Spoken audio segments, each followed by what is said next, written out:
Hello friends, today we are going to study with new topic of basic maths known as differentiation।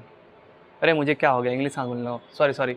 तो hello दोस्तों, आज हम जा रहे हैं पढ़ने अपने नए टॉपिक की ओर, डिफरेंशिएशन, जो हमारे मैथमेटिक्स का अगला चैप्टर है, टॉपिक है।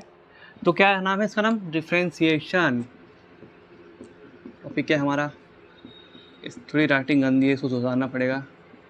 डिफरेंशिएशन नाम से बहुत बड़ा दिख रहा है, वैसे काम भी इसका बड़ा है, लेकिन इसका काम है तोड़ना। अब देखते कैसे। पहले तो हमको स्टार्ट करना पड़ेगा कि फंक्शन क्या होते हैं।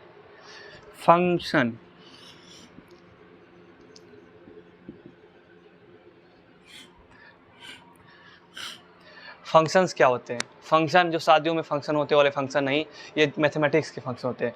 जैसे आपने सुना होगा रिलेशन का एक कुछ अगर हम कंडीशन उस पर अप्लाई कर दें, वो फंक्शन बन जाता है। मैथ्स में आप देखेंगे। तो फंक्शन क्या होता है कि हमारे पास कुछ मैथमेटिकल एक्सप्रेशंस होते हैं, वो क्या करते हैं? फंक्शन का काम करते हैं। अब फंक्शन का काम कब करते हैं उसको देखते हैं। मतलब मैथमेटिकल मशीन को हम फंक्शन कहते हैं। जैसे अगर y मैं लिख दूँ fx, इसका ये मतलब है y जो है फंक्शन है किसका? x का। इसका ये मतलब हुआ जो x है ये इंडिपेंडेंट वेरिएबल है, इसको हम अपने चॉइस से बदल सकते हैं। लेकिन जो y है इसका फंक्शन है x का, ये मतलब हुआ कि x पे y डिपेंड कर रहा है, ये हुआ डिपेंडेंट वेरिएबल।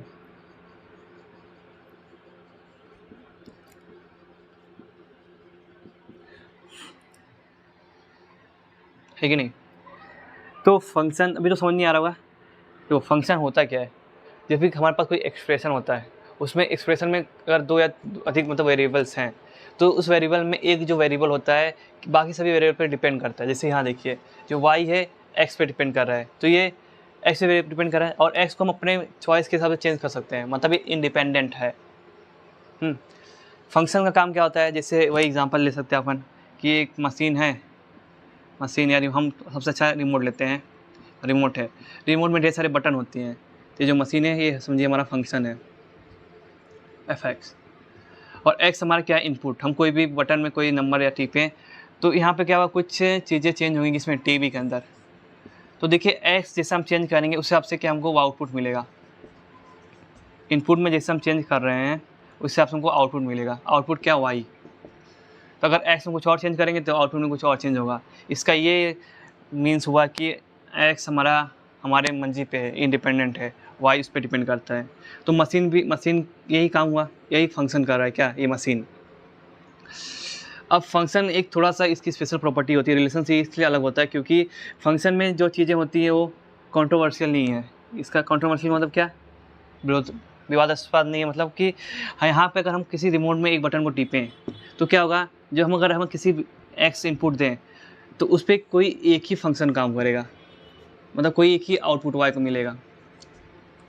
ऐसा नहीं हो सकता कि हम एक बटन टिपे उस पर दो चीज़ का काम हो, चैनल भी चेंज हो और वॉल्यूम भी बढ़े, तो कितनी कन्फ्यूजन वाली बात होगी। क्या वो हमारे लायक है? नहीं है ना। तो उसको हम क्या करेंगे यूज़ करके ऐसे चीज़ों को, मशीन का। मैं ये कहना चाहता हूँ कि हमारे एक x पे जो आउटपुट आएगा, 1x पे जो आउटपुट आएगा हमेशा 1 रहेगा, 1y रहेगा। ऐसा ना हो कि x पे दो y की वैल्यू आई, ये चीज़ें ऐसी कभी होंगी नहीं। अगर ऐसी हो रही है तो वो फंक्शन ही नहीं है, ऐसा हो सकता है 2 और मोर वैल्यू, 2 और मोर जो हमारा x है, मतलब जो इंडिपेंडेंट है, उस पर सेम वैल्यू आ सकती है। किसकी? सेम वैल्यू ऑफ y आ सकता है, लेकिन एक ही इनपुट पे दो आउटपुट नहीं आ सकते। इसका ये हुआ कि हमारे पास ऐसा रिमोट है जहाँ पे 2-3 मतलब बटन हो, एक का बटन भी काम करना वॉल्यूम हो या दूसरे बटन का काम भी वॉल्यूम हो। आप देखे ही होंगे बीच में ऐसा गोल से एक बना होता है और यहाँ पे वॉल्यूम करके लिखा होता है। तो ये बटन क्या करता है? वो भी वॉल्यूम कम करता है, ये भी बटन नीचे वाला वॉल्यूम कम करता है कि नहीं? तो दो इनपुट पे एक आउटपुट मिल सकता है, लेकिन एक आउटपुट पे एक से ज़्यादा इनपुट आउटपुट मिला, एक इनपुट पे एक से ज़्यादा आउटपुट मिला तो फंक्शन नहीं कहलाएगा। तो ये फंक्शन को समझना है। और फंक्शन का लिखने का तरीका क्या है? तो इसमें किसी भी दो या दो से अधिक वेरिएबल को हम लोग क्या करते हैं? रिलेट करते हैं। अगर मान लीजिए 2 से ज़्यादा होगा, वाई इक्वल टू हम लिख दें एफ जो है एक्स एंड जेड पे डिपेंड करता है, तो यहाँ पे वाई क्या है, इंडिपेंडेंट, वाई डिपेंडेंट है, एक्स और जेड इंडिपेंडेंट है, ये हमारी चॉइस पे डिपेंड करता है। तो इस तरीके से लिखा जाता है, जो वाई है फंक्शन ऑफ एक्स है, F means function of x. तो इतना आप समझ ही गए होंगे। आप आगे चलते हैं। अब मैंने इतना आराम कथा क्यों सुनाया, क्योंकि फंक्शन ही का ही हम डिफ्रेंसिएशन लेते हैं। अब चलें हम डिफ्रेंसिएशन को समझने। अगर आप देखें तो डिफ्रेंसिएशन का मतलब होता है तोड़ना, आप समझ सकते हैं। अब कैसे तोड़ना है हम उसको देखेंगे। ये रेशियो होता है। अब क्या रेशियो होता है वो भी देखेंगे। आप सुनेंगे डिफ्रेंसिएशन एंड इंटीग्रेशन। डिफ्रेंसिएशन तोड़ता है, इंटीग्रेशन जोड़ता है। ये जोड़ता है भाई, कितनी अच्छी बात है, एक तोड़ रहा है एक दूसरा जोड़ रहा है। तो डिफ्रेंसिएशन, किसी भी चीज़ को तोड़ना बहुत आसान होता है। एक पैटर्न तोड़ सकते हैं आप, मतलब ये जब सॉल्व करेंगे डिफ्रेंसिएशन, इसके ज़्यादा फार्मूला है नहीं, बहुत ईजी फार्मूले। लेकिन अगर भाई आप इंटीग्रेशन में जाएंगे, इंटीग्रेशन में रिसर्च होता है, MSc PhD इस पे लोग करते हैं, क्योंकि हर पैटर्न के लिए अलग अलग आपको क्या करना पड़ेगा, फॉर्मूला बनाने पड़ेंगे। एग्जांपल ले सकते हैं, तोड़ने के लिए आप किसी भी घर को तोड़ें, बस क्या करें, हथौड़ी सीढ़ी लेके चल जाए, कोई भी घर तोड़ सकते हैं। लेकिन आप किसी चीज़ को, किसी घर को एकदम आपको बेहतरीन बनाना है, अलग अलग सा पैटर्न बनाना है, तो उसको बनाने के लिए आपको अलग अलग पैटर्न को यूज़ करना पड़ेगा, अलग अलग चीज़ों के फॉर्मूलेज यूज़ करने पड़ेंगे, तभी अलग अलग पैटर्न बनेंगे। लेकिन तोड़ने के लिए बस एक ही पैटर्न है, छीनी हथौड़ी, है कि नहीं। तो डिफ्रेंसिएशन में ज़्यादा हार्ड नहीं पड़ता है, इसलिए इंटीग्रेशन थोड़ा हार्ड पड़ जाता है। तो चीज़ पे अभी भी रिसर्च होती है, लोग इस पर अपना रिसर्च भी करते हैं। एक फॉर्मूला बना देंगे, नाम फेमस हो जाएगा इंटीग्रेशन पे। तो देखते हैं डिफ्रेंसिएशन क्या होता है। अगर ये लेते हैं हमारे पास एक एग्जांपल के तौर पर, ये हमारा एक्स एक्सिस है, ये वाई एक्सिस है। तो जैसे बताया था, ये क्या होता है, इंडिपेंडेंट एक्सिस, ये डिपेंडेंट एक्सिस। और मान लेते कुछ ऐसा ग्राफ, कोई एक कर्व है हमारे पास। तो डिफ्रेंसिएशन का ये मतलब होता है कि अगर हम लोग क्या करें, इनपुट में चेंज कर रहे हैं, इनपुट यानी इंडिपेंडेंट वेरिएबल में चेंज कर रहे हैं, तो आउटपुट में भी चेंज होगा। इसका ये मतलब है कि डिपेंडेंट वेरिएबल में भी चेंज होगा। तो उनके रेशियो को ही हम जो निकालने को ही डिफ्रेंसिएशन कहते हैं। हाँ, तो क्या होता है, ये change in output with respect to change in input. इसका ये मतलब हुआ कि अगर हम लोग इनपुट में इतना थोड़ा चेंज करें तो आउटपुट में कितना चेंज हो रहा है, इसके रेशियो को निकालने को ही हम डिफ्रेंसिएशन करते हैं। तो इसको से लिखें तो क्या हो जाएगा, change in output upon change in input. अगर इसको आपको समझना है तो क्या करना है, समझने के लिए आप अपना आँख बंद करिए और सोचिए, नरेंद्र मोदी जी ने बचपन में कितने चाय वो बेच के कितना संघर्ष करके आज इन ऊपर गए हैं। ठीक है, अभी आप सोच रहे हैं इससे कोई लॉजिक नहीं है। हाँ, सीधी सी बात है, कोई लॉजिक नहीं है। मैं इसलिए इसको थोड़ा सा बोला क्योंकि अब कभी भी जब ये सब चेंजेस की बात करते हैं, हमेशा फंक्शन के यूज़ करेंगे। अगर हमारा वाई एफ एक्स का फंक्शन है, तो अगर एक्स में चेंज किया तभी तो वाई चेंज होगा। अब एक्स से आपने वाई जेड में चेंज कर रहे हैं, तो इससे वाई को घंटा कुछ फ़र्क पड़ता है कि नहीं। इसीलिए जो इसका फंक्शन होगा उसके अंदर ही चेंज होगा, इनपुट में चेंज होगा, तभी आउटपुट में चेंजेस होंगे, और उसका ही हम इधर रेशियो ले लेंगे। इसी को हम कहते हैं क्या, उसका डिफ्रेंसिएशन करना। तो ये होगा delta Y upon delta X. Delta X या मतलब ये हो गया हमारा एक्स में चेंजेस, डेल्टा वाई वाई में चेंजेस। डेल्टा मीन्स होता है चेंज बताना, फाइनल माइनस इनिशियल। ये हो गया हमारा डिफ्रेंसिएशन। अगर यहाँ देखा जाएगा, हम यहाँ पे डिफ्रेंसिएशन लेना चाहें किसी पॉइंट पे, तो ये देखिए, ये हो गया हमारा डिफ्रेंसिएशन। ये हो गया हमारा, चेंज कर दिए, पहले हम यहाँ पे थे, अब हम लोग यहाँ पे आ गए, तो बताना चेंज कितना हुआ है। पहले यहाँ पे थे, यहाँ पे एक्स पे एक पॉइंट पे, दूसरे पॉइंट यहाँ पे आ गए। तो अगर हम लोग चेंज किए किस में, एक्स में, तो देखेंगे इसको से क्या हुआ है, अगर इस पॉइंट पे हम चलें इस कर्व पे, तो वाई में भी कुछ चेंजेस होंगे। इसी चेंज के रेशियो को ही हम कहते हैं डिफ्रेंसिएशन। अगर इसको हम एकदम मिला दें तो कुछ यहाँ पे एंगल मिलेगा, एंगल थीटा, तो जब हम इसका tan थीटा लेंगे तो देखेंगे यही आएगा delta Y upon delta X, ये होगा इसका स्लोप।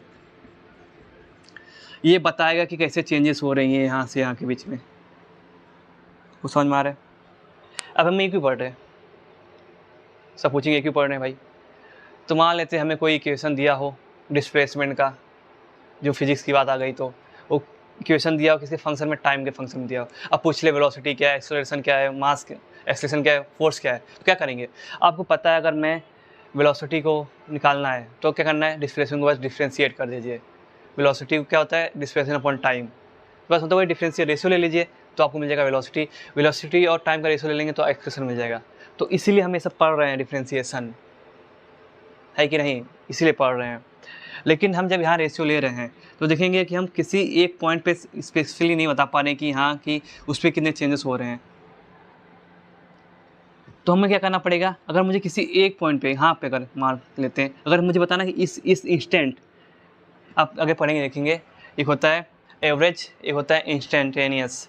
तो इंस्टेंटेनियस में तुरंत, जैसे हम गाड़ी चला रहे हैं, हाँ तो गाड़ी चला रहे हैं, जो हम गाड़ी में जब तुरंत देखते हैं कि हाँ क्या दिख रहा है, स्पीड, अगर हम उसको डायरेक्शन ले लें तो वेलोसिटी, जो तुरंत वेलोसिटी दिखते हैं इस दिखाती है गाड़ी में, वो इंस्टेंटेनियस वेलोसिटी होती है।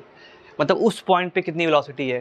तो हम जब एक ही पॉइंट पे निकालने की बात करेंगे तो क्या करना पड़ेगा, देखेंगे ये पूरा एक ही पॉइंट पे नहीं है, तो हमको एक पॉइंट पर लाना, क्या करना पड़ेगा, इसको भी यहाँ लाना पड़ेगा, इसको भी यहाँ लाना पड़ेगा, तो दोनों पॉइंट को शिफ्ट करना पड़ेगा। अब दोनों पॉइंट शिफ्ट वहाँ कैसे होंगे, जब हम डेल्टा एक्स को क्या करेंगे, छोटा करेंगे, मतलब ये डिफरेंस को बहुत छोटा कर देंगे, ये बहुत छोटा कर देंगे यहाँ पे, मतलब ये डिफरेंस जो छोटा कर देंगे, तो क्या होगा, यहाँ पे हमारा क्या आएगा, लाइन, तो यहाँ पे हमारा एक स्लोप आ जाएगा। जब हम डेल्टा एक्स को छोटा करेंगे तो डेल्टा वाई भी अपने आप को 10 to 0 करेगा। इसका मतलब है कि 10 to 0, डेल्टा एक्स को हम 0 क्यों ले जा रहे हैं, 0 नहीं जाएगा, 0 क्यों जा रहे हैं, मतलब अगर हम देखा जाए तो ये जाएगा 0.00000001, मतलब ऐसा नहीं होगा, और भी ले लो 0। अगर हम डेल्टा एक्स को इतना ले लें तो हमको तुरंत इंस्टेंटेनियस मिल जाएगा उस जगह पे, उस पॉइंट पे, बस इस पॉइंट पे। आपको पता है किसी भी लाइन पे इसने और दोनों पॉइंट के बीच में इनफाइनाइट नंबर ऑफ पॉइंट्स होंगे। तो अगर आपको बस इस पॉइंट पे जाना है तो क्या करना पड़ेगा आपको, तुरंत इसको, जो उसका चेंजेस है, जो ये यहाँ पे चेंज हो रहा है, अगर इसको और अच्छे दिखाएं हम, अगर यहाँ पे हमको दिखाना है तो यहाँ का, अगर यहाँ पे आए तो ये जो चेंज है और इसको कम करना पड़ेगा। तो ये जो चेंज आ रहा है डेल्टा एक्स, इसको चेंज करके 0 बनाना पड़ेगा बहुत, तभी हम इस पॉइंट पे आ पाएंगे, एक पॉइंट पे यहाँ पे। अब इस पॉइंट को अगर हम, इसका जो मिला है ग्राफ, तो यहाँ पे कहीं कट करेगा, ये जो एंगल बनेगा थीटा एक्स के साथ, तो ये हमको स्लोप देगा कि यहाँ पे जो डिफ्रेंशिएशन का, इसका ये मतलब हो जाएगा कि यहाँ पे जो हमारा डेल्टा वाई चेंज हो रहा है with respect to delta X, इस पॉइंट पे बताएगा। ये तो पूरा एवरेज देखा जाता है, इसका एवरेज है, लेकिन ये इससे टेन इस पॉइंट पे ही बताएगा। जब हम डेल्टा एक्स को टेन करेंगे 0 पे, डेल्टा वाई भी चेंज हो जाएगा 0 की ओर। तो डेल्टा एक्स को हम अगर ऐसा लिखे हैं, तो डेल्टा एक्स को अगर हम 0 कर रहे हैं, इसका मतलब हम इसको ऐसे लिखेंगे, डेल्टा एक्स। जब बड़ा क्वांटिटी का डिफरेंस होता है तो डेल्टा एक्स होता है, और छोटा जब क्वांटिटी का डिफरेंस लेते हैं तो इसको जब 10 to 0 करते हैं तो डी एक्स पे लिखते हैं। डेल्टा एक्स जो होता है ये डिफरेंस होता है फॉर लार्ज, और डी एक्स जो होता है डिफरेंस होता है जब डेल्टा एक्स 10 to 0 हो जाए, बहुत छोटा डिफरेंस। समझ में आ रहा है कि नहीं। हम जब इंस्टेंटेनियस किसी एक पॉइंट, स्पेसिफिक पॉइंट की बात कर देते हैं, हम डिफ्रेंशिएशन में जो डेल्टा है उसको चेंज करते हैं किसमें, डी में। जब इसको ऐसा लिखेंगे तो ये हो जाता है कुछ इस फॉर्म में, D Y upon D X, change in Y with respect to X. कब, तो इसको और इस तरीके से लिखते हैं, लिमिट अगर हम कर लें, लिमिट क्या, डेल्टा एक्स को अगर हम 10 to 0 करेंगे तो हमारा delta Y upon delta X, जब हम डेल्टा एक्स को 0 करेंगे तो वाई भी देखो कितना छोटा हो जाएगा यहाँ पे। अगर हम यहाँ पे देखें तो यहाँ अगर डेल्टा एक्स इतना है तो वाई भी तो डेल्टा छोटा हो जाएगा यहाँ पे, है कि नहीं। तो उसको हम इससे लिख सकते हैं, delta Y upon D Y upon D X, differentiation of Y with respect to X. इसको ऐसे पढ़ते हैं क्या, differentiation of Y with respect to X, है कि नहीं, इतना समझ गए होंगे।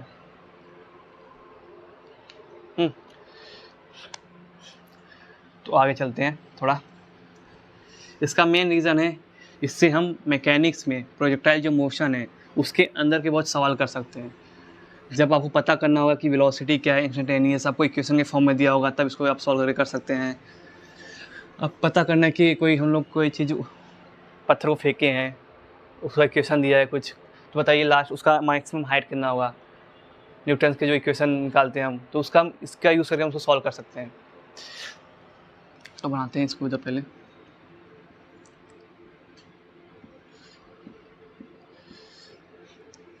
तो देखिए, अगर हम बड़ा डिफरेंस की बात करें, यहाँ से ले यहाँ, ये क्या था डेल्टा एक्स, इतना बड़ा डिफरेंस। डेल्टा एक्स में चेंज करने की वजह से यहाँ से अगर यहाँ है तो डेल्टा एक्स चेंज हुआ, तो उसी हिसाब से डेल्टा वाई में चेंजेस इतना हुआ। लेकिन ये कोई दो पॉइंट है, इसके बीच में चेंजेस तो बहुत अलग तरीके से हुई हैं। हाँ, अगर मुझे किसी एक स्पेसिफिक पॉइंट बात करना है तो मुझे क्या करना पड़ेगा, डेल्टा एक्स को टेंस टू 0 मतलब इस पॉइंट पे लाना पड़ेगा। चलो तो पी क्यू लाना पड़ेगा। तो इसको पी क्यू लाना है, इसका ये मतलब हुआ कि मुझे इसको इस पॉइंट को खिसकाते यहाँ पे लाना है, इसके नज़दीक, इसको खिसकाते यहाँ नज़दीक लाना है। तो इसको खिसका के नज़दीक लाएंगे ना, तो क्या होगा, ये जो लाइन पहले बहुत पॉइंट को काट रही है, मतलब 2 पॉइंट को काट रही है, इस करके जोड़ें तो लास्ट में जाके बस एक ही पॉइंट को काटेगी, एक पॉइंट को काटेगी। डायग्राम बन नहीं पा रहा सही से। जब ये एक पॉइंट को काटेगी तो हम कहेंगे ये टेंजेंट है इसका, टेंजेंट एट पॉइंट पी। तो यहाँ देखेंगे बहुत स्मॉल चेंज हुआ है, यहाँ पे जो चेंज होगा dx होगा, इसका जो चेंजेस आएंगे y में dy। तो डिफ्रेंशिएशन क्या हो गया, ये x एक्सिस, ये y एक्सिस। तो डिफ्रेंशिएशन क्या हो जाता है, इट इज अ रेशियो। इसमें क्या होता है कि the change in output which the rate of change in output with respect to input। इसको हम ऐसे लिख सकते हैं delta Y upon delta X. लेकिन अगर हमको पता है ना इंस्टेंटेनियस किसी एक पॉइंट स्पेसिफिक पॉइंट की बात करना है, एक स्पेसिफिक टाइम की बात करना है, तो हमें क्या करना पड़ेगा, इसको बहुत स्मॉल करना पड़ेगा। देखिए यहाँ पे आते हैं बात, ये बहुत स्मॉल हो चुका है, बहुत छोटा हो गया है, लगभग 0 के आसपास। तो क्या करना पड़ेगा, लिमिट डेल्टा एक्स 0, तो हो जाएगा ये delta Y upon delta X. इसको हम अलग फॉर्म में लिखेंगे ताकि लगे कि हम बहुत स्मॉल डिफरेंस को लिए हैं। तो ये D Y upon D X इसे लिखा जाता है। इसको पढ़ते हैं क्या, differentiation of Y with respect to X. अब ये जो ग्राफ बना है यहाँ देखेंगे, ये क्या है graph, y equal to F X का ग्राफ है। y क्या है, function of x। F X मतलब कि यहाँ पे एफ एक्स यहाँ पे कुछ भी हो सकता है, ये हो सकता है x square plus 2x plus 3, या एक्स स्क्वायर ही हो सकता है यहाँ पे, या 2x प्लस 5, कुछ भी हो सकता है। x का कुछ भी मतलब वेरिएबल जो होगा वो x होगा।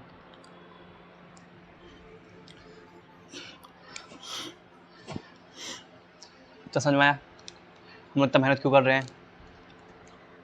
जब इतना आप समझ गए हैं तो आगे की चलते हैं कि ये जो चीज़ें लागू कैसे होती हैं चीज़ों पे।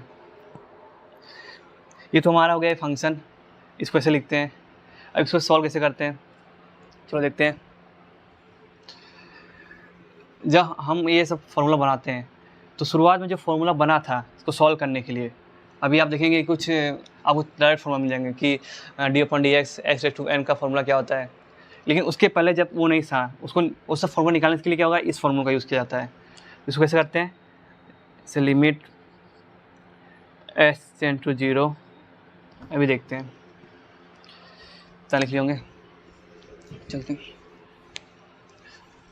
मान लीजिए हमारे पास कोई फंक्शन हो, कोई एफ एक्स एक फंक्शन हो, हाँ, और हम लोग फंक्शन को क्या कर रहे हैं, ऐसा कुछ ग्राफ होगा फंक्शन का, और फंक्शन को चेंज करें कहाँ से, अब चेंज कब होगा, जब हम x में चेंज करेंगे। x को चेंज करते हैं x प्लस h में, जहाँ पे h होगा बहुत छोटा होगा 0, मतलब इसका जो डिफरेंस आएगा बहुत छोटा आएगा।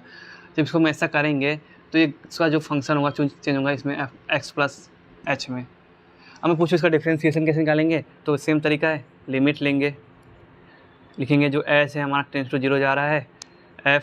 अब जो फाइनल क्या है, फाइनल ये है ना, तो F x plus H minus F x upon change कितना हुआ है एक्स में, तो देखेंगे पहला एक्स ये था फिर बाद में ये हुआ, तो इसके बीच का डिफरेंस डेल्टा एक्स क्या है, एच है, और डेल्टा देखेंगे एफ एक्स क्या है, अब तो फंक्शन क्या है, ये F x plus H minus F x है, मतलब ये डेल्टा एक्स था, बस वही लिख दिए हैं और नीचे एच आ जाएगा।